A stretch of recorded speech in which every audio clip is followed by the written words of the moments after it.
begin. Number 1 on the list is additional dining slots. Yes, you heard that correctly. On embarkation day, the moment you board the ship and connect to the Wi-Fi, you'll have access to an additional 30% dining slots that were previously withheld by Virgin prior to embarkation day. So if you don't have any dining reservations by the time you step on board, or you have some that are unideal, or you'd like to make some changes, this is going to be the one time where you'll have access to some really sought after times across every single day, every single restaurant, and now you can go and make those changes. I highly recommend you do this the second you board the ship. Now, as a bonus fact, for breakfast on the last day of your sailing, if you want to book at either the Wake or Razzle Dazzle, they will have actually opened up previously not seen earlier dining times, specifically for those who need to leave the ship really early. Number 2 on the list are the added cost entertainment events. So what are these? Well, the moment you step on board the ship, you would have probably noticed that all those things on your event planner that previously said book on board and had a $ next to it, well, now you can book because guess what? You're on board.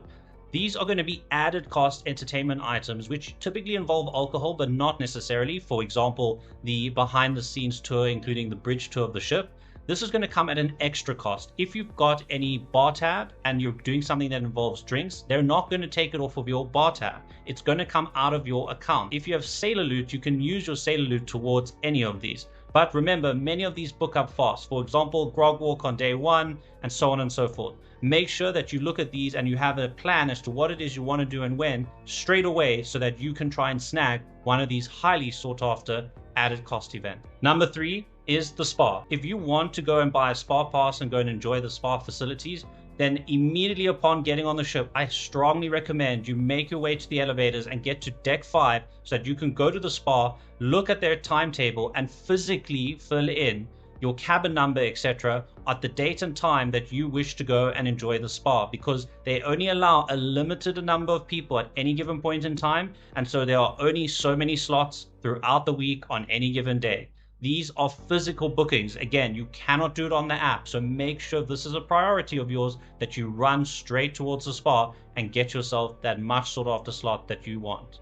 Number 4 on our list are shore excursions. So once you step on board the ship, now if you've got sailor loot that you wanted to use to purchase a shore thing, you can go and do that. Alternatively, if something was fully booked by the time you boarded the ship or even before you boarded the ship, you can go up to the shore excursions desk and ask them to put you on a waiting list. So if this matters to you most, make sure you head there and ask to be put on the waiting list for that exact item that you want to go and attend.